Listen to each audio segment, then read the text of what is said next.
Hi friends, welcome to Dhruva research circle. మనం daily current అఫైర్స్లో భాగంగా March 22 and 23 current affairs ఈ వీడియోలో చూస్తున్నాం. మార్చ్ 22 అండ్ 23 అయితే మనకి ఈ మార్చ్ 22 అనేది కూడా ఇంపార్టెంట్ డే ఉంది. మనకి మార్చ్ 23 కూడా మనకి ఇంపార్టెంట్ డే ఉంది. మార్చ్ 22 మనకి వాటర్ డే అని చెప్పేసి మనకు ఉంటుంది. అదేవిధంగా ఈ మార్చ్ 23 అనేది మెటీరియాలజికల్ అంటే వాతావరణ దినోత్సవం లేదా మెటీరియాలజికల్. ఈ వాటర్ డేకి సంబంధించి మనకు థీమ్ వచ్చేసి వాటర్ ఫర్ పీస్ అని చెప్పేసి మనకి థీమ్ ఉండడం జరిగింది. ఈ మెటీరియాలజికల్ డే ఏదైతే వాతావరణ దినోత్సవం ఉందో దాని థీమ్ వచ్చేసి మనకి at the front line of climate change.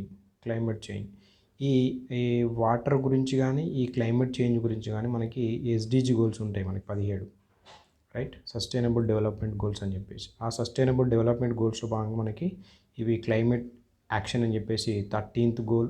అదేవిధంగా ఎస్డిజి 6 గోల్ వచ్చేసి మనకి క్లీన్ వాటర్, శానిటేషన్, హైజీన్ అని చెప్పేసి మనకి ఇవి ఎస్డిజి గోల్స్లో భాగంగా ఉంటాయి. అది కూడా మనం గుర్తుంచుకోవాలి. వాటర్ థీమ్ వచ్చేసి వాటర్ ఫర్ పీస్, అదేవిధంగా వాతావరణ దినోత్సవం పీస్ వచ్చేసి మనకి క్లైమేట్ చేంజ్ అని చెప్పేసి థీమ్స్. ఇవి రెండు కూడా మనకి ఎస్డిజి గోల్స్లో భాగం అని చెప్పేసి మనం గుర్తుపెట్టుకోవాలి, రైట్? నెక్స్ట్ పార్టీ వచ్చేసరికి మనకి జాతీయ పార్టీలు అని చెప్పేసి చూస్తాం. ఇందులో మనకి గుర్తింపు ఎట్లా వస్తుంది అంటే ఫస్ట్ మనకి జాతీయ పార్టీని ఎట్లా గుర్తిస్తామంటే 4 స్టేట్స్ ప్రాంతీయ పార్టీగా గుర్తింపు ఉంటాయి. అంటే 4 రాష్ట్రాల్లో ప్రాంతీయ పార్టీగా గుర్తింపు ఉండాలి, లేదా మనకి 4 కంటే ఎక్కువ కూడా ఉండొచ్చు. అదేవిధంగా ఎన్నికల్లో చెల్లుబాటు అయిన ఓట్లు మనకి ఏంటంటే ఈ రెండో అంశం వచ్చేసి గత లోక్సభ ఎన్నికల్లో 4 ఎంపీలు లేదా లోక్సభ అసెంబ్లీ ఎన్నికల్లో చెల్లుబాటు అయిన ఓట్లలో కనీసం 6వ వంతు వచ్చి ఉండాలి. ఫస్ట్ది ఏమన్నాం, గుర్తింపు ఉండాలంటే 4 స్టేట్లలో ప్రాంతీయ పార్టీగా ఉండాలి, లేదా గత లాస్ట్ ఇయర్ ఎన్నికల్లో అంటే లాస్ట్ టైం ఎన్నికల్లో మనకి లోక్సభ ఎన్నికల్లో కావచ్చు, లోక్సభ ఎన్నికల్లో 4 ఎంపీలు వచ్చి ఉండాలి, మరియు లోక్సభ లేదా అసెంబ్లీ ఎన్నికల్లో భాగంగా 6వ వంతు, రైట్? 6వ వంతు ఓట్లు అయితే పోలైన ఓట్లలో 6వ వంతు ఓట్లు వచ్చి ఉండాలి. నెక్స్ట్ సీట్ల విషయం, లేదా ఈ సీట్లలో భాగంగా మనకి మినిమం 3 స్టేట్స్ నుండి లోక్సభలో మొత్తం సీట్లో కనీసం 2% సీట్లు వచ్చి ఉండాలి. 2%. ఆ 2% అంటే మనకు ఓవరాల్గా మనం చూసుకుంటే లోక్సభకి 11 సీట్లు అని చెప్పేసి మనం చూడవచ్చు. సంఖ్య వచ్చేసి 3 స్టేట్లలో మనకి లోక్సభలో మొత్తం సీట్లలో మనకి 2% వచ్చి ఉండాలి. 2% అంటే మనం 11 సీట్లు అని చెప్పేసి చెప్పవచ్చు. ఇట్లా ఈ 3 అంశాల్లో ఏదో ఒకటి ఖచ్చితంగా ఫుల్ఫిల్ చేస్తే దీన్ని మనం జాతీయ పార్టీ మనం చూస్తాం. అయితే ప్రస్తుతానికి మనకు ఇంకొకసారి చూస్తే 4 రాష్ట్రాల ప్రాంతీయ పార్టీగా ఉండాలి, లేదంటే గత ఎన్నికల్లో భాగంగా మనకి 4 ఎంపీలు లేదా లోక్సభ లేదా అసెంబ్లీ ఎన్నికల్లో భాగంగా చెల్లుబాటు అయిన ఓట్లలో 6వ వంతు ఓట్లు ఉండాలి, లేదు మనకి 3 స్టేట్లో భాగంగా లోక్సభ ఎన్నికల్లో మొత్తం సీట్లో మనకి 2% సీట్లు వచ్చి ఉండాలి, రైట్? 3 స్టేట్స్ నుండి. ఇది మనకు గుర్తింపు అని చెప్పేసి మనం గుర్తుపెట్టుకోవాలి. గుర్తింపు, ఓట్లు, సీట్లు. అయితే మనకు ప్రస్తుతానికి మనకు జాతీయ పార్టీలు ఎన్ని ఉన్నాయి? జాతీయ పార్టీలు వచ్చేసి మనకి 6 ఉండడం జరిగింది. 6లో బీజేపీ ఒకటి, కాంగ్రెస్ ఒకటి, బీఎస్పీ ఒకటి, ఎన్ఎన్పి అని చెప్పేసి ఒకటి, యాప్ అంటే Aam Aadmi party, CPIM, right? ఈ ఎన్ఎన్పి అనేది మనకి ఈశాన్య రాష్ట్రాల్లో ఫస్ట్ జాతీయ పార్టీ అని గుర్తుపెట్టుకోవాలి. ఓన్లీ మనకి ఇప్పుడు ప్రస్తుతానికి జాతీయ పార్టీలు 6 మాత్రమే ఉన్నాయి. అది బీఎస్పీ, బీజేపీ, కాంగ్రెస్, యాప్, అదేవిధంగా సిపిఐఎం, ఎన్పిపి. ఇవి మనకు జాతీయ పార్టీకి సంబంధించిన ఆర్టికల్. రెండోది సిబిఐ అండ్ యూరోపోల్ అనేది ఒప్పందం చేసుకున్నాయి. CBI and Europol. ఈ యూరోపోల్ అనేది మనకి యూరోపియన్ యూనియన్లో బాగుంటుంది. ది హేగ్, నెదర్లాండ్లో ఉండడం జరుగుతుంది యూరోపోల్ అనేది. ఇది ఇంపార్టెంట్. మనకి సిబిఐ అండ్ యూరోపోల్ అనేది ఒప్పందం చేసుకుంది. సిబిఐ ప్లస్ యూరోపోల్ 27 దేశాలు. యూరోపోల్లో భాగంగా 27 దేశాలు ఉంటాయి కదా, దాంట్లో భాగంగా 30+ ఎలాంటి ఒప్పందం అంటే 30+ నేరాల్లో దర్యాప్తు కోసం సహకార ఒప్పందం కోసం. 30+ నేరాల్లో దర్యాప్తు కోసం మనకి సహకార ఒప్పందం అనేది చేసుకుని సిబిఐ ప్లస్ యూరోపోల్, రైట్? ఇప్పుడు మనకు సిబిఐ వార్తల్లో ఉంది కాబట్టి మనం సిబిఐ గురించి జిఎస్ పాయింట్ ఆఫ్ వ్యూలో చూసుకోవాల్సి ఉంది. మనకి సిబిఐ అనేది 1963 సంతానం కమిటీ సిఫార్సు చేస్తుంది. దాంట్లో భాగంగా మినిస్ట్రీ ఆఫ్ హోమ్ అఫైర్స్ మనకి రిజల్యూషన్ తీర్మానం అయితే చేస్తుంది. దీని అధికారాలు మాత్రం Delhi special police establishment act 1946 ద్వారా అధికారాలు చెలాయిస్తుంది. Okay, minister of home affairs ఏమో తీర్మానం చేస్తుంది, అధికారాలు మాత్రం Delhi special police establishment act 1946 ప్రకారం అధికారాలు చెలాయిస్తాయి. మరి ఈ సిబిఐ రోల్ ఏంటంటే మనకి యాంటీ కరప్షన్ విభాగం ఏమో మనకి సివిసి కిందకి వస్తుంది. మరి అదర్ అఫెన్స్ మనకి ఇతర నేరాలు వచ్చేసి డిపార్ట్మెంట్ ఆఫ్ పర్సనల్ కింద వస్తుంది. ఓకే, రోల్ వచ్చేసి ఏవైతే యాంటీ కరప్షన్ అవినీతికి సంబంధం ఉన్నదో వాటికి సంబంధించి సివిసి కింద వస్తుంది. లేదు ఇతర అఫెన్స్లు అయితే మనకి డిపార్ట్మెంట్ ఆఫ్ పర్సనల్ కిందకి వస్తుంది. రైట్, మనకి ఇష్యూస్ ఏంటంటే ఇది ఆటానమియా లేకుంటే కాన్స్టిట్యూషనల్ స్టేట్సా లేకుంటే పొలిటికల్ ఇంటర్ఫియరెన్స్డా మనం చూస్తే మనకి పొలిటికల్ ఇంటర్ఫియరెన్స్ అనేది సుప్రీంకోర్టు 2013 కేసులో భాగంగా కోల్గేట్ కేసు అని చెప్పేసి మనకి ఈ ఒక సుప్రీంకోర్టే మనకు చెప్తుంది ఏంటంటే కేజ్డ్ ప్యారెట్ అంటే సిబిఐని ఏదైతే అధికార పార్టీ ఉందో అది ఒక పంజరంలో చిలుకలాగా వాడుకుంటుందని చెప్పేసి కోల్గేట్ కేసులో భాగంగా మనకి సుప్రీంకోర్టు అనేది తీర్పు ఇస్తుంది 2013లో భాగంగా. అదేవిధంగా పోలీస్ స్టేట్ సబ్జెక్ట్ మనకి జనరల్ కన్సెంట్ అనేది సిబిఐకి కొన్ని స్టేట్స్ ప్రస్తుతానికైతే 9 స్టేట్స్ జనరల్ కన్సెంట్ లేదు. మనకి జనరల్ కన్సెంట్ అంటే మన అంటే పోలీస్ అంశం అనేది స్టేట్ అంశం. సో సిబిఐ అంటే పోలీసు కాబట్టి ఈ సిబిఐ మనకి స్టేట్కి రావాలంటే జనరల్ కన్సెంట్ అనేది అవసరం. అట్లా జనరల్ కన్సెంట్ ఇవ్వని రాష్ట్రాలు మనకి 9 రాష్ట్రాలు ఉన్నాయి. అదేవిధంగా ఇది మనకి సుమోటోగా తీసుకోవడానికి లేదు. సిబిఐ ఒక అంశాన్ని లేదా ఒక కేసును కానీ సుమోటోగా తీసుకోవడానికి లేదు. ఎందుకంటే సెంట్రల్ కావచ్చు లేకుంటే స్టేట్ కావచ్చు రిక్వెస్ట్ చేస్తే తప్ప కేసుని తీసుకోవడం జరుగుతుంది. సెంటర్ కానీ స్టేట్ కానీ సుప్రీంకోర్టు కానీ హైకోర్టు కానీ ఆర్డర్స్ ఇస్తే తప్ప తీసుకోదు. అదేవిధంగా దీనికి మల్టిపుల్ రెస్పాన్సిబిలిటీస్ ఉన్నాయి. ఓకే, రకరకాల రెస్పాన్సిబిలిటీ అయితే సిబిఐకి ఉన్నాయని చెప్పేసి మనం గుర్తుపెట్టుకోవాలి. ఇది సిబిఐ వార్తల్లో ఉంది కాబట్టి మనం సిబిఐ గురించి కంప్లీట్గా జిఎస్ పాయింట్ టైప్లో చూసుకోవాల్సిన అవసరం ఉంది. రైట్, ఇది మనకు సిబిఐ సంబంధించి మనం ఏం గుర్తుపెట్టుకోవాలంటే కరెంట్ అఫైర్స్లో భాగంగా యూరోపోల్ అనేది ఒప్పందం చేసుకున్నది 30+ నేరాల్లో భాగంగా దర్యాప్తు కోసం సహకార ఒప్పందం. నెక్స్ట్ అంశం మనకి CAG plus Delhi IIT polity వచ్చేసి ఏఐపై కాగ్ ఐఐటి ఢిల్లీతో ఒప్పందం. ఇది కూడా ఒప్పందమే, ఏఐ మీద కాగ్ అండ్ ఐఐటి ఢిల్లీ ఒప్పందం చేసుకున్నాయి. కాగ్ మనకి ప్రస్తుతానికి గిరీష్ చంద్ర ముర్ము ఉన్నారు. రైట్, ఇది మనకు ఒకటి కరెంట్ అఫైర్స్. దాంట్లో భాగంగా మనకి కాగ్ వార్తలో ఉంది కాబట్టి కాగ్ గురించి చూస్తాం. జిఎస్ పాయింట్ ఆఫ్ వ్యూలో ఇది మనకి 148 ఆర్టికల్ ప్రకారం కాగ్ అనేది ఉంటుంది. ఇది కాన్స్టిట్యూషనల్ బాడీ ఆర్టికల్ రూపంలో ఉంది కాబట్టి కాన్స్టిట్యూషనల్ బాడీ. మరి ఈ కాగ్ని ఎవరు అపాయింట్మెంట్ చేస్తారంటే ప్రెసిడెంట్ ఆఫ్ ఇండియా చేస్తారు. మనకి నో పోస్ట్ రిటైర్మెంట్ అంటే గౌట్ జాబ్స్ రిటైర్మెంట్ తర్వాత మనకి జాబ్ చేయడానికి వీలు లేదు, గవర్నమెంట్ జాబ్ చేయడానికి. కాగ్ రిపోర్ట్ అయితే మనకి ప్రెసిడెంట్ ఆఫ్ ఇండియాకి ఇస్తే ప్రెసిడెంట్ ఆఫ్ ఇండియాకి ఇస్తారు. అదేవిధంగా స్టేట్లో భాగంగా మనకి గవర్నర్ సబ్మిట్ చేస్తారు. వాళ్ళు ప్రెసిడెంట్ ఆఫ్ ఇండియా పార్లమెంట్ ముందు ఉంచుతుంది. అదేవిధంగా గవర్నర్ వచ్చేసి అసెంబ్లీ ముందు ఉంచడం జరుగుతుంది కాగ్ రిపోర్ట్ని. మనకి సర్వీస్ కండిషన్స్ టర్మ్ అనేది మనకి యాక్ట్ 1971లో భాగంగా ఈ టర్మ్ వచ్చేసి మనకు 6 years లేదా 65 years ఉంటుంది కాగ్ది. ఈ రాజీనామా రాష్ట్రపతికి ఇతర ప్రమాణం కానీ తొలగింపు కానీ. ఓకే, ఈ తొలగింపు అనేది మనకి సుప్రీంకోర్టు జడ్జి మాదిరిగా మనకి ఉండడం జరుగుతుంది, రాష్ట్రపతి తొలగిస్తారు. అదేవిధంగా జీతం వచ్చేసి మనకి పార్లమెంటు నిర్ణయించుతుంది, దాని ప్రకారం జీతం అయితే ఇవ్వడం జరుగుతుంది. అదేవిధంగా ఈ కాగ్ రిపోర్ట్కి పబ్లిక్ అకౌంట్స్ కమిటీ అని చెప్పేసి మనకి ఉంటుంది. దానికి ఫ్రెండ్ లేదా ఫిలాసాఫర్ లేదా గైడ్ అని చెప్పేసి అంటాం. దీంట్లో భాగంగా ఈ ప్యాక్స్ అంటే పబ్లిక్ అకౌంట్స్ కమిటీకి మనకి ఫ్రెండ్ ఫిలాసాఫర్ గైడ్ అని ఎందుకు అంటాం అంటే కాగ్ ఎప్పుడైతే రిపోర్ట్ ఇచ్చినప్పుడు ఈ ప్యాక్స్ అనేది మనకి పరిశీలించడంలో భాగంగా ఈ కాగ్ అనేది మనకి హెల్ప్ చేస్తుంది ఈ పబ్లిక్ అకౌంట్స్ కమిటీ. సో కాబట్టి దీన్ని మనం ఫ్రెండ్ లేదా ఫిలాసాఫర్ గైడ్ అని చెప్పేసి పిలుస్తాం. తన రిపోర్ట్నే పరిశీలించడం కోసం తనే హెల్ప్ చేస్తాడు అనమాట. అందుకోసమే ఫ్రెండ్ ఫిలాసాఫర్ గైడ్ అని చెప్పేసి పిలుస్తాం పబ్లిక్ అకౌంట్ కమిటీకి కాగ్ని. రైట్,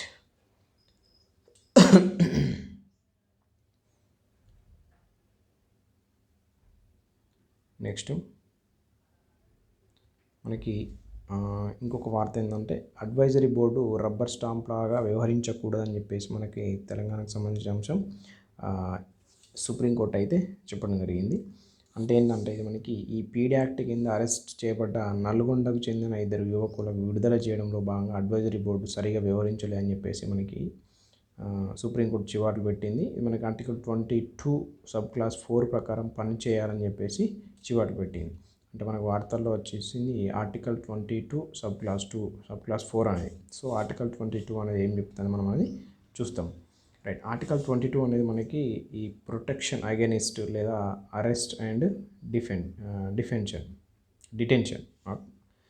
డిటెన్షన్ అంటే మనకి రక్షణ కల్పిస్తుంది. ఓకే, అక్రమ అరెస్ట్లకి రక్షణ కల్పిస్తుంది. అదేవిధంగా అరెస్ట్ యొక్క డిటెన్షన్ ఉంటుంది.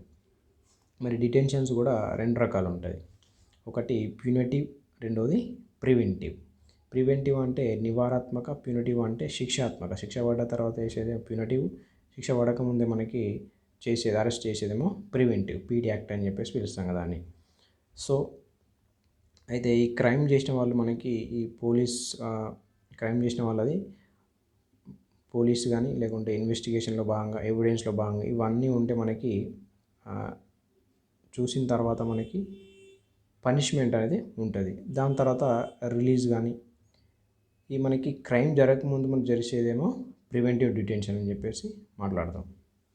ఒకవేళ క్రైమ్ జరిగింది అనుకోండి, శిక్షాత్మకంగా భాగంగా క్రైమ్లో భాగంగా పోలీస్ చేసి ఇన్వెస్టిగేషన్ చేస్తే దాని తర్వాత కోర్టుకి తీసుకెళ్తే కోర్టు ట్రయల్ అయిన తర్వాత మనకి పనిష్మెంట్ ఇవ్వాలా, రిలీజ్ చేయాలని చెప్పేసి డిసైడ్ చేస్తాం అన్నమాట. రైట్, ఆర్టికల్ 22(1) ఏం చెప్తుంది, సబ్ క్లాస్ 1 ఏం చెప్తుంది అంటే మనకి okay infant grounds of arrest అంటే ఏ రీజన్స్ వల్ల అరెస్ట్ చేస్తుందని చెప్పేసి కన్సల్ట్ లాయర్. అంటే ఆర్టికల్ 22 సబ్ క్లాస్ ఏం చెప్తుందంటే మనము ఎందుకు అరెస్ట్ చేసిండ్రు అని చెప్పేసి మనం రీజన్స్ అయితే అడగచ్చు అని చెప్పేసి గ్రౌండ్స్ అరెస్ట్ అని చెప్పేసి పిలుస్తాం. దీన్ని కన్సల్ట్ లాయర్ కావచ్చు, అంటే మనం లాయర్ని పెట్టుకోవచ్చు. ఆర్టికల్ 22 సబ్ క్లాస్ 2 ప్రకారం మనకి వితిన్ 24 అవర్స్లో మనకి రిలీజ్ చేయాల్సి ఉంటుంది, ఎక్స్క్లూడింగ్ జర్నీ టైం. అంటే అరెస్ట్ చేసిన తర్వాత మనకి 24 అవర్స్లో ఏదో ఒకటి చేసి చెప్పేయాలి. మనకి రిలీజ్ చేయడమో లేకుంటే కోర్టుకు పంపించడం ఏదో ఒకటి అయితే చేయాల్సి ఉంటుంది అరెస్ట్ చేసిన తర్వాత. అట్లా ఈ 24 అవర్స్లో భాగంగా మనకి ఎక్స్క్లూడింగ్ జర్నీ టైం కూడా మనకి ఎక్స్క్లూడింగ్ ఉంటుంది. జర్నీ టైం మనం కౌంట్కి తీసుకోం. ఈ 22 సబ్ క్లాస్ 3 ప్రకారం మనకి ఈ ఎనిమి అదేవిధంగా పీడీ యాక్ట్ ఈ 22(1) అండ్ 22(2) అనేది వర్తించదు మనకి. రైట్, 22 సబ్ క్లాస్ 3 ప్రకారం.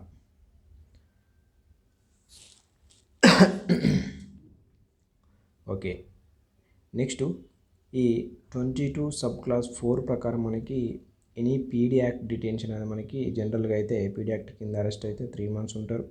ఈ 3 months మళ్ళీ పొడిగించాలంటే మనకి అడ్వైజరీ బోర్డు అనేది ఆమోదం పొందాల్సి ఉంటుంది. హైకోర్టు జడ్జి యొక్క అర్హతలు కలిగిన వాళ్ళు ఇక్కడ బోర్డులో ఉంటారు. ఎవరు ఉంటారు? హైకోర్టు జడ్జెస్ అర్హత కలిగిన వాళ్ళు బోర్డులో ఉంటారు.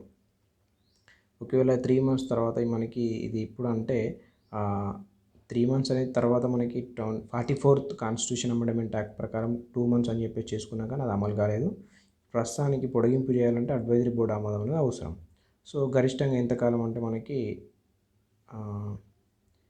22 ఎంతకాలం అనేది క్వశ్చన్ మార్క్. మనకి 22 సబ్ క్లాస్ 7 అనేది మనకి లా మేడ్ బై పార్లమెంట్ అనేది చేయాలి. దీని ప్రకారం అయితే ఇప్పుడు మనం వార్తల్లో ఎందుకు వచ్చింది, ఇది అడ్వైజరీ బోర్డు రబ్బర్ స్టాంప్ లాగా వ్యవహరించకూడదు అంటే ఇక్కడ పీడీ యాక్ట్ అనేది పొడిగింపు అనేది ఎట్లా ఉన్నదంటే ఇక్కడ రిలీజ్ చేయడం జరిగింది. కాకపోతే అడ్వైజరీ బోర్డు ఎవరికి ఫేవర్గా ఉన్నదంటే గవర్నమెంట్కి ఫేవర్గా ఉన్నది, రబ్బర్ స్టాంప్ లాగా పనిచేస్తుంది. అంటే పీడీ యాక్ట్ కింద అరెస్ట్ అయిన వ్యక్తి మనకి పొడిగింపు చేయాలంటే అడ్వైజరీ బోర్డు ఆమోదం కదా. సో ఆమోదించకపోవడం అనేది సో వీళ్ళ దగ్గర ఉంటుందని చెప్పేసి ఓన్లీ రబ్బర్ స్టాంప్ లాగానే చేస్తుంది, రిలీజ్ చేయడం జరిగింది అని చెప్పేసి నల్గొండ వ్యక్తులని అందులో భాగంగా వార్తల్లో ఉంది. మనకి ఆర్టికల్ 22 సబ్ క్లాస్ 5 ఏం చెప్తా అంటే యాజ్ సూన్ యాజ్ కారణాలు చెప్పాలి 5 ప్రకారం. 6 అనేది ఏం చెప్తా అంటే మనకి పబ్లిక్ ఇంట్రెస్ట్ దృష్ట్యా 22 సబ్ క్లాస్ 5 చేయనవసరం లేదు. అంటే పబ్లిక్ ఇంట్రెస్ట్ దృష్ట్యా మనము రీజన్స్ అనేది ఖచ్చితంగా చెప్పాల్సిన పనేమి ఉండదు. సో అది 22(6) చెప్తుంది. 22(5) ఏం చెప్తా అంటే రీజన్ చెప్పాలి.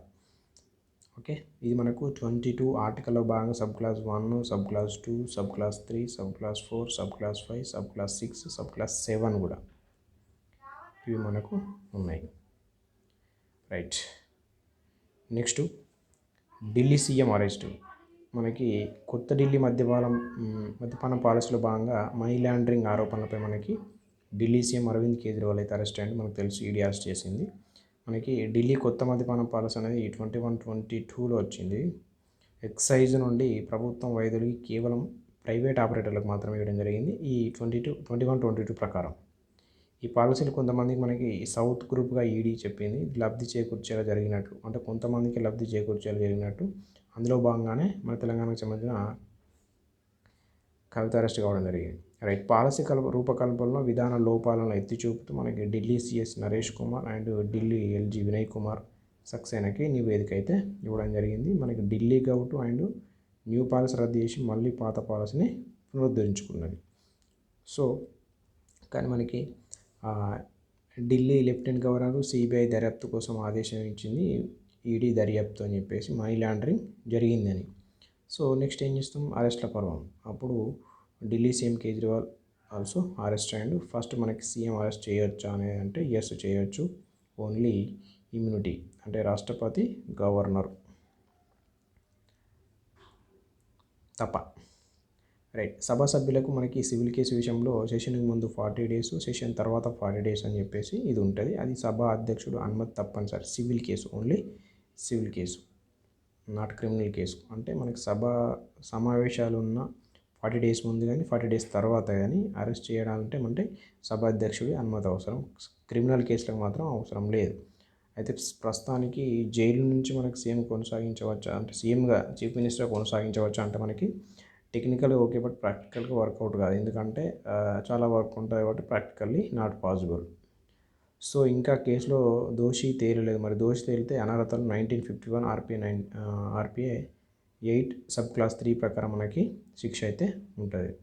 మరి వాట్ నెక్స్ట్ అంటే అరవింద్ కేజ్రీవాల్ బెయిల్ రాకుండా మనకి దాదాపు రాకపోవచ్చు. సో రాజీనామా చేయకుండా ఉంటే. ఇంకొకటి ఏంటంటే మనకి ఈ 239A ప్రకారం మనకి 69th కాన్స్టిట్యూషన్ అమెండ్మెంట్ ప్రకారం council of minister headed by CM మనకి అడ్వైజ్ ఇస్తే ఢిల్లీ లెఫ్టినెంట్ గవర్నర్ మనకి ఎయిడ్ అండ్ అడ్వైజ్ ఇవ్వడానికి కౌన్సిల్ ఆఫ్ మినిస్టర్ రాజ్యాంగ యంత్రాంగం అనేది లేదు కాబట్టి ఢిల్లీ లెఫ్టినెంట్ గవర్నర్ రాష్ట్రపతి పాలనకి సిఫార్సు చేస్తారు. ఇది మనకి ఢిల్లీ యాక్ట్ దీని ద్వారా ఏర్పడ్డది కాబట్టి ఢిల్లీ అనేది, న్యూ ఢిల్లీ అనేది. సో 239AB అనేది మనకి provision failure of constitution machinery అని చెప్పేసి president rule equal to 356 article. President rule అంటాం కదా, రాష్ట్రపతి పాలన విధించే అవకాశం ఉంటుంది. నెక్స్ట్ ఈడీ గురించి, ఈ వార్తల్లో ఉంది కాబట్టి ఈడీ గురించి. ఎన్ఫోర్స్మెంట్ డైరెక్టర్ అని చెప్పేసి అంటాం. ఇది 1956 ఎన్ఫోర్స్మెంట్ యూనిట్ పేరుతో డిపార్ట్మెంట్ ఆఫ్ ఎకనామిక్ అఫైర్స్ కింద ఏర్పడింది. ఇది 1957 రీనేమ్డ్ మనకి ఈడీ అని చెప్పేసి.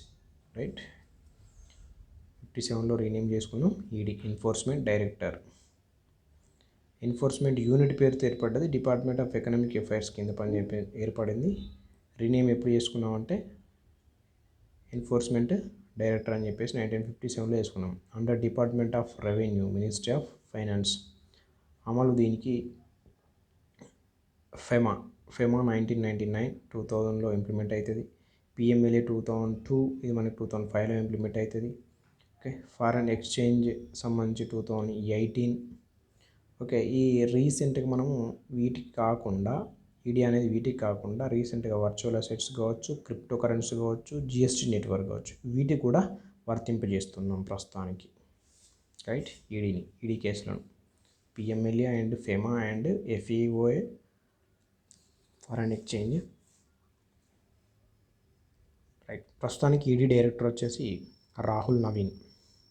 మనకి సివిసి 2003 రూల్స్కి అనుగుణంగా నియమిస్తారు. మనకి పదవి కాలం వచ్చేసి 2+1+1 అంటే పదవి కాలం జనరల్గా అయితే 2 years ఉంటుంది, కానీ 3 సార్లు పొడిగించవచ్చు. 1+1+1 3 టైమ్స్ కూడా పొడిగించవచ్చు. సో ఈడీ ముందు చేసిన వాంగ్మూలం రుజువుగా తీసుకుంటారు. ఇది మనకి ఈసీఐఆర్ అని చెప్పేసి ఎన్ఫోర్స్మెంట్ కేస్ ఇన్ఫర్మేషన్ రిపోర్ట్ అరుదుగా అందుబాటులో ఉంటుంది. Not like FIR. ఇది ఎఫ్ఐఆర్ కాదు, ఈసీఐఆర్ అని చెప్పేసి enforcement case information report. Vijay Madan Lal Chaudhary versus union of India 2022. ED అధికారాలు మనకి పోలీస్ అధికారాలు కాదు, సమానం కాదు. ఈడీ అధికారాలు అండి పోలీస్ అధికారాలకు సమానం కాదు అని చెప్పేసి Vijay Madan Lal Chaudhary versus union of India 2002 చెప్తుంది మనకి. నెక్స్ట్ అంశం మనకి జాగ్రఫీలో భాగంగా దేశంలో అతిపెద్ద వంతెన కూలిపోవడం జరిగింది. అదే మనకి బకౌర్ వంతెన అని చెప్పేసి. ఇది కోసి నదిపై ఉంది మనకి బీహార్లో. కోసి నదిపై బీహార్లో ఉంది. ఇది బకౌర్ వంతెన. నిర్మాణంలోని అతిపెద్ద వంతెన, నదిపై వంతెన అని చెప్పేసి మనం గుర్తుపెట్టుకోవాలి. బీహార్లో బేజా టు బకౌర్ మధ్య మనకి సుపాల్ డిస్టిక్లో ఉంది. మధబని డిస్టిక్ బేజా. దీని పొడవు ఎంత అంటే 10.2 km కోసి నదిపై. మరి ప్రస్తుతం లాంగెస్ట్ ఏదంటే భూపేష్ హజారికా సేతు దోలాలో ఉంది. సాదియా వంతెన అస్సాం అరుణాచల్ ప్రదేశ్ దోలా అనేది. ఇక్కడ ఉంది భూపేష్ హజారికా సేతు అనేది దోలా సాదియా వంతెన అస్సాం టు అరుణాచల్ ప్రదేశ్.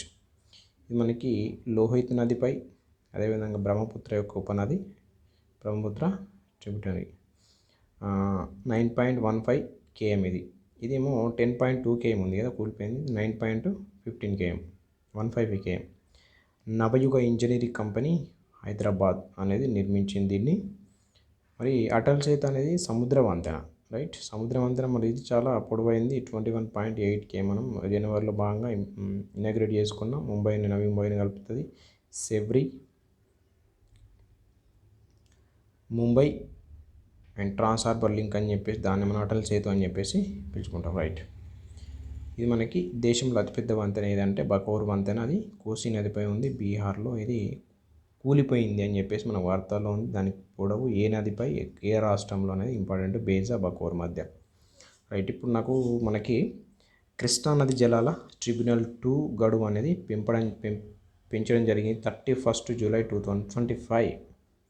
ఓకే, మనకు జనరల్గా అయితే ఇది 1956 262 ఆర్టికల్ ప్రకారం మనకి నది జలాల కోసం మనకి చట్టాలు చేయొచ్చు అని చెప్పేసి ఉంటుంది. అట్లా మనకి ఈ కృష్ణా వాటర్ ట్రిబ్యూటరీ 2 అనేది మనకి ఏపీ, తెలంగాణ, మహారాష్ట్ర, కర్ణాటకలో భాగంగా మనకి ట్రిబ్యునల్ అనేది ఉంది. 2004-10లో భాగంగా అట్లా 2014 టీఎస్ ఏర్పాటైతే దాని నుంచి మనకి మళ్ళీ పొడిగించుకుంటూ మనకి 2014కి వస్తుంది. అట్లా పొడిగించుకుంటూ మనకి రీసెంట్గా 2023, దాని తర్వాత 2025కి ఇప్పుడు ప్రస్తుతానికి పొడిగించడం అని చెప్పేసి మనం గుర్తుపెట్టుకోవాలి. ఇది ఆర్టికల్ రూపంలో ఉంటుంది 262. ఎందుకంటే నదీ జలాల యొక్క వివాదాలకు సంబంధించి ఇంటర్స్టేట్ వాటర్ డిస్ప్యూట్ అని చెప్పేసి మనకి ఉంటుంది. అంతర్రాష్ట్ర నదీ జలాల వివాదాలకు సంబంధించి సర్కారీ కమిషన్ మనకి 2002లో భాగంగా సవరణ చేస్తుంది. 1969లో మనకి కృష్ణా వాటర్ డిస్ప్యూట్ ట్రిబ్యునల్ అని చెప్పేసి బచావత్ ఫస్ట్ ఏర్పాటు చేసుకుంటాం. ఓకే, సెకండ్ చైర్మన్ వచ్చేసి మనకి బ్రిజేష్ కుమార్. ఇది మనకి తెలంగాణ ఎకనామీలో భాగంగా ఫస్ట్ పార్ట్లో మనకి వస్తుంది. మే వతన్ మేరే వతన్ అమెజాన్ ప్రైమ్లో మనకి Usha Mehta biography web series. ఇది 1942 క్విట్ ఇండియా ఉద్యమంలో భాగంగా భూగర్భ రేడియో స్టేషన్ కాంగ్రెస్ రేడియో. మే వతన్ మేరే వతన్ అమెజాన్ ప్రైమ్లో ఉషా మెహతా బయోగ్రఫీపై మనకి వెబ్ సిరీస్ ఇది. మనకి చాలామంది ఉంటారు. 1942లో క్విట్ ఇండియా ఉద్యమాల సమయంలో భూగర్భ రేడియో స్టేషన్ నడుపుతాడ కాంగ్రెస్ రేడియో అని చెప్పేసి. మేరే వతన్ రైట్. మనకి RLV-LEX అనేది మన వార్తలో ఉంది. Reusable launch vehicle landing experiment. అయితే దీన్ని మనం పుష్పక్గా పేరు పెట్టుకున్నాం. విజయవంతంగా పరీక్షించినట్టు ప్రయోగ కేంద్రం ఎక్కడ అంటే కర్ణాటకలోని చిత్రదుర్గ జిల్లా ఏరోనాటికల్ టెస్ట్ రేంజ్ ATR అని చెప్పేసి చిత్రదుర్గ జిల్లా ఏరోనాటికల్ టెస్ట్ రేంజ్. మనకు చినూక్ హెలికాప్టర్ నుంచి ప్రయోగించారు 4.5 km ఎత్తులో భాగంగా.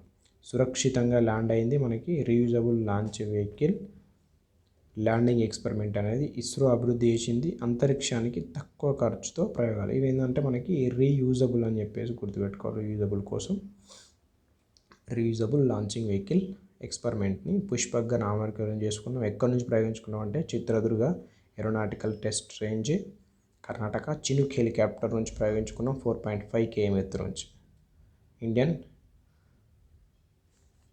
ఆర్మ్డ్ ఫోర్స్ ఓకే అరవై ప్రాజెక్ట్ మనకి ఇస్రో అనేది డెవలప్ చేసింది. ఓకే నెక్స్ట్ అంశం వచ్చేసి మనకు IMT trilat 2024 second edition India Mozambique Tanzania మధ్య మనకు నేవీ ఎక్సర్సైజ్ ఐఎంటీ అనేది 2 దశలు. ఒకటేమో హార్బర్ ఫేజ్ 21 నుంచి 24 మార్చ్ వరకు Zanzibar port Tanzania Maputo port Mozambique. మనం ఫస్ట్ దీన్ని టాంజానియా అనేది అక్టోబర్ 2022లో చేసినాం. ఈ సెకండ్ ఎడిషన్ టాంజానియాలో చేసుకున్నాం. సెకండ్ ఫేజ్ వచ్చేసి మనకు సీ ఫేజ్. ఫస్ట్ ఏమో harbour phase, second sea phase. Okay మనకి ఇండియా తరపు నుంచి మనసు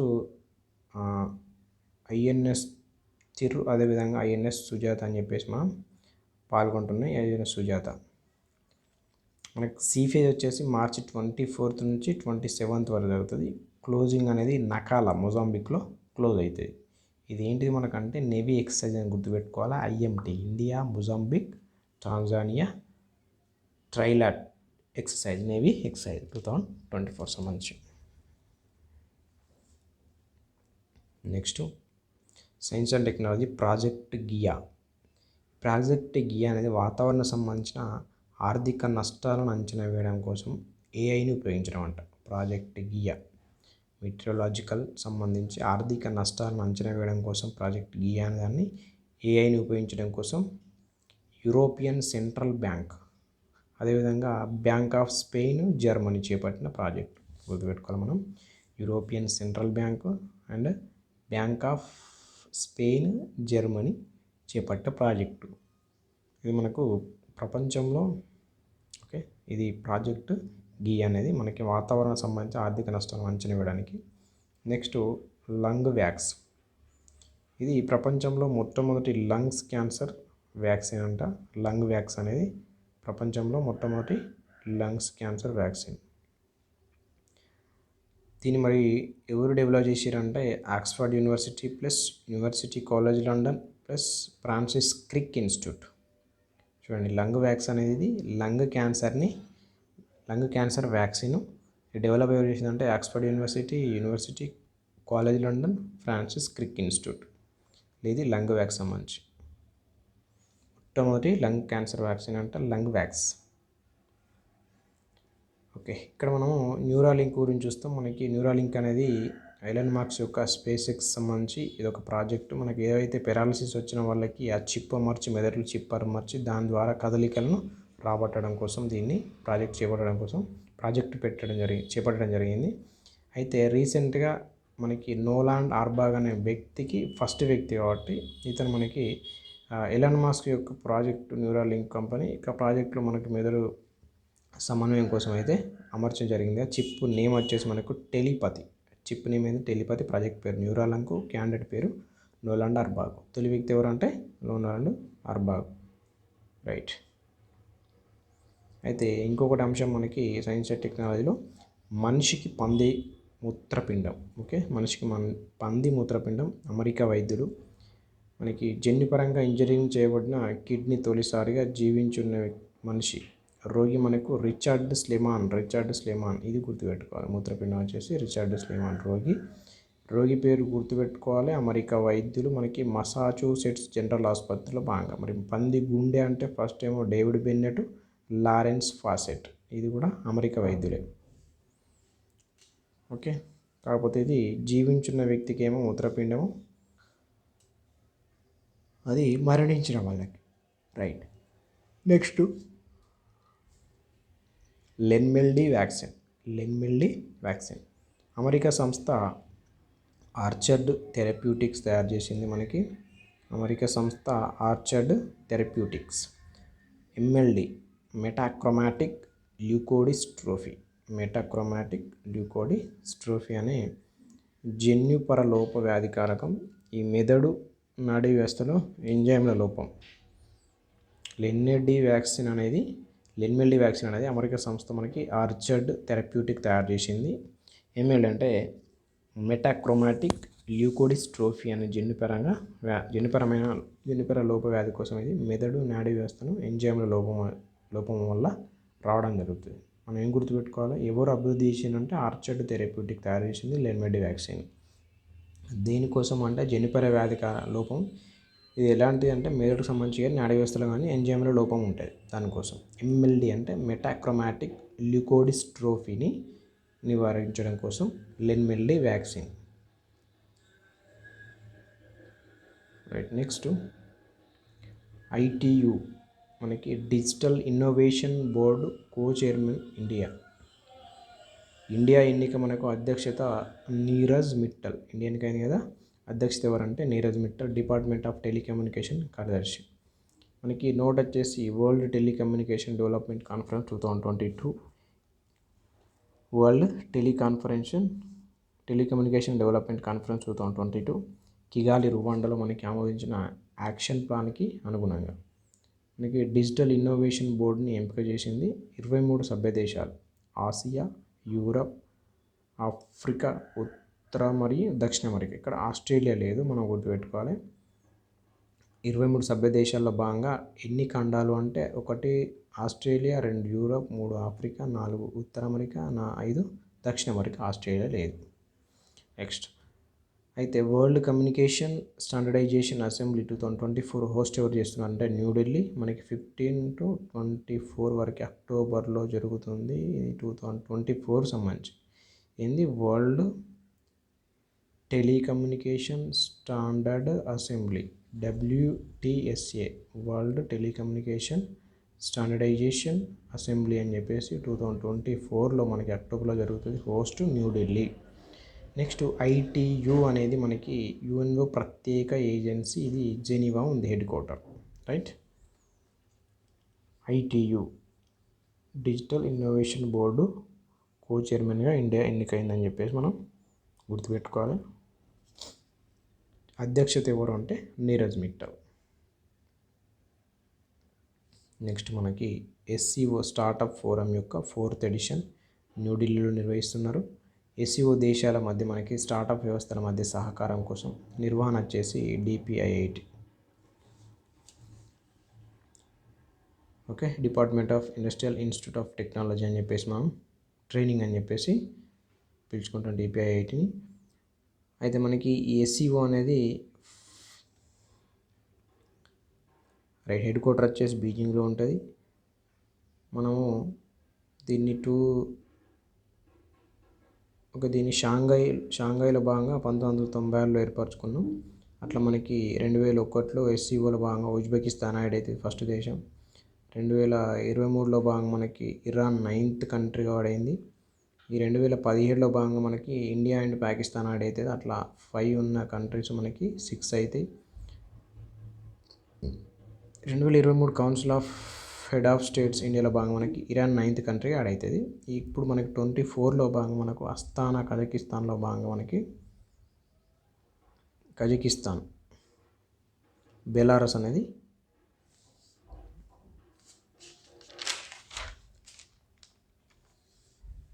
రైట్.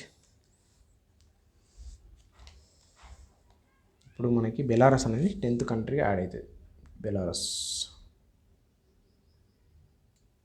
రైట్, ఇప్పుడు council of heads of govt అనేది మనకి 2022లో చైనా, 2023లో కిర్గిస్తాన్. మనం గుర్తుపెట్టుకోవాల్సిన అంశం కరెంట్ అఫైర్స్ ఏంటంటే మనకి ఎస్సీఓ స్టార్టప్ ఫోరం యొక్క 4th ఎడిషన్ అనేది న్యూఢిల్లీలో నిర్వహిస్తున్నారు. ఎస్సీఓ దేశాల మధ్య మనకు స్టార్టప్ వ్యవస్థల మధ్య సహకారం కోసం అట్లా అని చెప్పేసి ఎస్సీఓ వార్తలో ఉంది కాబట్టి ఎస్సీఓ ఎట్లా నిర్మాణమైంది. ఎస్సీఓ యొక్క హెడ్ క్వార్టర్ బీజింగ్లో ఉంటుంది. ఎప్పుడు స్టార్ట్ అయిందంటే 96లో. 2001లో మనకి ఉజ్బెకిస్తాన్ యాడ్ అవుతుంది. 5 కంట్రీస్ పోయి 6 కంట్రీస్ అయితే ఓకే, 6 కంట్రీస్ మనకి. దాని తర్వాత 2007లో భాగంగా ఇండియా పాకిస్తాన్ యాడ్ అవుతుంది. 7, 8 అయితే అప్పుడు దాని తర్వాత 2023లో భాగంగా 9th కంట్రీ ఇరాన్ యాడ్ అవుతుంది. ఇప్పుడు 10th కంట్రీ 2024లో బెలారస్ యాడ్ అవుతుంది. ఇప్పుడు ప్రస్తుతానికి 10 కంట్రీలు. ఫస్ట్ 5 ఉంటాయి. Next eShram portal. మనకి ఈశ్రమ్ పోర్టల్ నమోదు చేసుకున్న వలస కార్మికులందరికీ 2 నెలల రేషన్ కార్డులు అందించాలని స్టేట్ యూటీలను సుప్రీంకోర్టు ఆదేశించిందట. అసంఘటిత కార్మికుల నమోదు అనేది ఈశ్రమ్లో చేస్తారు. మనకి ministry of labour and employ. మనకి ఐటీ రూల్స్ 2021 ప్రకారం మనకి 2023లో సవరించుకున్నాం. FCU ఫ్యాక్ట్ చెక్ యూనిట్ అనేది దీనికి సంబంధించి ఒక నిమిషం. ఫ్యాక్ట్ చెక్ యూనిట్ అనేది మనకి వార్తల్లో ఉంది FCU అని చెప్పేసి. Ministry of electronics and information technology online కంటెంట్ని పర్యవేక్షించడం కోసం మనకి ఐటీ రూల్స్ 2021 ప్రకారం మనకి FCU నోటిఫై చేయబడింది. 2023 సవరణ. ఇది 20 మార్చి 2024. అంటే ఈ నకిలీ కానీ తప్పుదో పట్టించే కంటెంట్ని మనకి తీసివేయాల్సి ఉంటుంది అని చెప్పేసి ఈ ఫ్యాక్ట్ చెక్ యూనిట్ చెప్తుంది. మనకి అమలుపై ST అయితే అంటే సుప్రీంకోర్టు స్టే విధించింది. మనకి Bombay high court Kunal Kamra versus union of India 2023 ప్రకారం. ఎందుకంటే ఇది ఆర్టికల్ 19(1)(a)ని మనకి ఉల్లంఘిస్తుందట.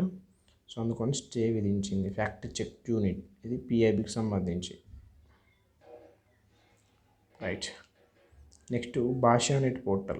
భాషానెట్ పోర్టల్ అనేది యూనివర్సల్ యాక్సెప్టెన్స్ డే మార్చ్ 21 సందర్భంగా స్టార్ట్ చేసుకున్నాం. Universal acceptance day. ఇక్కడ MeitY plus NIXI MEIAT NIXI national internet exchange of India యొక్క సంయుక్త చొరవ. ఇది మనకి భారతదేశంలో డిజిటల్ ఇంక్లూజన్ ప్లస్ భాషా వైవిధ్యాన్ని ప్రోత్సహించే దిశగా ముఖ్యమైన అడుగు. బహుళ భాషలలో సమాచారం అందిస్తుంట. రైట్. ఇది నెక్స్ట్ మనకి ఆపరేషన్ ఇంద్రావతి వార్తల్లో ఉంది. మనకి ఆపరేషన్ ఇంద్రావతి అనేది మనకి హైతీలో సంక్షోభ పరిస్థితి నేపథ్యంలో భారతీయుల పొరుగులో ఉన్న డొమినియన్ రిపబ్లిక్ దేశానికి తరలింపు ప్రక్రియ. ఇది కరేబియన్ దేశం ఈ హైతీ అనేది. ఇది రాజధాని వచ్చేసి పోర్ట్ ఓ ప్రిన్స్. గ్యాంగ్ హింస మనకి నేపథ్యంలో భాగంగా భారతీయులను పొరుగున ఉన్న డొమినికన్ రిపబ్లిక్కి పంపించడం. ఇది ఆపరేషన్ ఇంద్రావతి. రీసెంట్గా మనకు అంతకుముందు వార్తల్లో ఉన్న ఏంటి అంటే ఆపరేషన్ అజయ్ 2023. ఇది మనకు ఇజ్రాయెల్ నుంచి భారతీయులను తీసుకురావడం కోసం. Operation Kaveri 2023. Operation Ajay Kaveri Sudan అంతర్గత సంక్షోభం. సూడాన్ నుంచి భారతీయులను తీసుకురావడం. ఆపరేషన్ గంగా. ఇది ఉక్రెయిన్ వర్సెస్ రష్యా, అక్కడ నుండి భారత్ను తీసుకురావడం. ఆపరేషన్ దేవి శక్తి అని చెప్పేసి ఆఫ్ఘనిస్తాన్. అవి మనకు ఆపరేషన్స్. రైట్. నెక్స్ట్ ఒలింపిక్స్ ఆరంభ వేడుకల్లో రష్యా బెలారస్. ఓకే, ఇది అయిపోయింది మనకు ఆల్రెడీ లాస్ట్ క్లాస్లో చూసినాం. Next nuclear energy summit 2024. ఇది మనకి హోస్ట్ వచ్చేసి బ్రస్సెల్స్, చైర్ వచ్చేసి IAEA డైరెక్టర్ జనరల్ మనకి రఫెల్ మారియానో గ్రాస్పీ. బెల్జియం ప్రధాని మనకు అలెగ్జాండర్ డిక్రూ. ఇది అణుశక్తి అంశంపై ఫస్ట్ అత్యున్నత సమావేశం COP28లో భాగంగా దుబాయ్లో మనం న్యూక్లియర్ ఎనర్జీ సామర్థ్యం 2050 నాటికి 3 రెట్లు పెంచాలని పెట్టుకున్నాం లక్ష్యం. 22 దేశాలు సంతకం చేసినాయి మనకి COP28లో భాగంగా. ఈ నేపథ్యంలో మనకు IAEA యొక్క కార్యక్రమం వచ్చేసి మనకి Atmos4 Net Zero COP27 మనం ప్రారంభించుకున్నాం. ఈ చెరువు కింద మీటింగ్ అయితే పెట్టుకున్నది. First nuclear energy summit 2024 host ఏదంటే Brussels, Belgium. Brussels. Rafael Mariano Grossi అని చెప్పేసి మనం గుర్తుపెట్టుకోవాలి. కోచైర్ డైరెక్టర్ ఏమో చైరు, కోచైర్ ఏమో రఫెల్ మారియానో గ్రాస్పీ. బెల్జియం ప్రధాని అలెగ్జాండర్ డిక్రూ మెయిన్ చైర్. నెక్స్ట్ మనకి ఆర్డర్ ఆఫ్ ది డ్రగ్యాడో అవార్డు. మనకి భూటాన్ అత్యున్నత పురస్కారం అనేది మనకి మోడీకి రావడం జరిగింది. ఈ అవార్డు అందుకున్న మొదటి భూటానేతర వ్యక్తి అట, మొత్తం మీద 5వ వ్యక్తి అట. కంప్లీట్ అవార్డు ప్రదానం చేసిన భూటాన్ రాజు జిగ్మే ఖేసర్ వాంగ్చుక్. ఇది భూటాన్ పురస్కారం ప్లస్ జీవిత సాఫల్య పురస్కారం. నెక్స్ట్ మహారాష్ట్ర గౌరవ అవార్డు భారతీయ నృత్యకారిణి ఉమా రేలే రావడం. నెక్స్ట్ ఆర్ నందిని అని చెప్పేసి. ఈ ఆర్ నందిని ఎవరంటే మనకి CII సిఐఐ దక్షిణ అంటే కాన్ఫెడరేషన్ ఆఫ్ ఇండియన్ ఇండస్ట్రీ యొక్క దక్షిణ ప్రాంత చైర్పర్సన్గా నియామకం 2024-25. నాన్ గవ్ నాన్ ప్రాఫిట్ సంస్థ ఢిల్లీ. సలహా సంప్రదింపుల ప్రక్రియ పౌర సమాజం ప్రభుత్వ పరిశ్రమల మధ్య భాగస్వామ్యం చేయడం కోసం నందిని వ్యక్తి నియామకం కావడం జరిగింది సిఐఐ దక్షిణ ప్రాంత చైర్పర్సన్గా. నెక్స్ట్ ఎంవి రావు ఇండియన్ బ్యాంక్ అసోసియేషన్ చైర్మన్గా నియామకం స్వచ్ఛంద సంస్థ. Indian bank association chairman. Banking వచ్చేసి ఆర్థిక సంస్థలు జనరల్గా మనకి బ్యాంకింగ్ ఎట్లా ఉంటాయి ఎన్ని ఉంటాయంటే ముంబై అనేది head quarter Indian banking association అనేది. బ్యాంకింగ్ ప్లస్ ఆర్థిక సంస్థలు మనకి ప్రభుత్వ రంగం ఉంటాయి, ప్రైవేట్ రంగం ఉంటాయి, విదేశీ బ్యాంకులు ఉంటాయి, సహకార బ్యాంకులు ఉంటాయి, ప్రాంతీయ బ్యాంకులు కూడా ఉంటాయి. ఓకే, మనకి పేమెంట్ బ్యాంకులు అనేటివి ఉండేవి, గుర్తుపెట్టుకోవాలి. పేమెంట్ బ్యాంకులు అనేటివి ఉండేవి. ఇండియన్ బ్యాంక్ అసోసియేషన్ చైర్మన్ ఎవరు? ఎంవి రావు. నందిని ఎవరు? సిఐఐ దక్షిణ ప్రాంత చైర్పర్సన్ 2024-25 అంటే కాన్ఫెడరేషన్ ఆఫ్ ఇండియన్ ఇండస్ట్రీ. ఈ కాన్ఫెడరేషన్ ఆఫ్ ఇండియన్ ఇండస్ట్రీ అనేది నాన్ గవ్ నాన్ ప్రాఫిట్ సంస్థ. సలహా సంప్రదింపుల ప్రక్రియ ద్వారా పౌర సమాజం ప్రభుత్వం పరిశ్రమల మధ్య భాగస్వామ్యం చేయడం కోసం అంతే. ఓకే, నెక్స్ట్ రిపోర్ట్స్ మనకి దేశంలో వామపక్ష తీవ్రవాదం అనేది ఎంహెచ్ఏ నివేదిక ఇచ్చింది. మనకి 10 రాష్ట్రాలు 38 జిల్లాలు అని చెప్పేసి మనం గుర్తుపెట్టుకోవాలి. 10 రాష్ట్రాలు 38 జిల్లాలు. 10 రాష్ట్రాల భాగంగా కేరళ 2, తెలంగాణ 2, మహారాష్ట్ర 2. 10 రాష్ట్రాలు 38 జిల్లాలు. ఎన్ని జిల్లాలు ఉన్నాయి? బీహార్. అందులో ఛత్తీస్గఢ్లో 15, ఒడిశాలో 7, జార్ఖండ్లో 5, మధ్యప్రదేశ్లో 3. ఎక్కువ ఏదంటే ఛత్తీస్గఢ్లో 15 ఉన్నాయి. 2 కేరళ, తెలంగాణ, మహారాష్ట్ర 2 ఉన్నాయి. AP 1, west Bengal 1. ఇట్లా 38 జిల్లాలు, 10 రాష్ట్రాలు. దేశంలో వామపక్ష తీవ్రవాదం అంట. నెక్స్ట్ ప్రజారోగ్య సంస్థల ర్యాంకింగ్. తొలిసారి మనకు WHO గతంలో డైరెక్టర్ జనరల్ పనిచేసిన మార్గరెట్ చానుక్ నేతృత్వంలో రూపొందించారు. ఫస్ట్ మనకి London school of hygiene and tropical medicine. Second వచ్చేసి public health foundation of India. Public health foundation of India.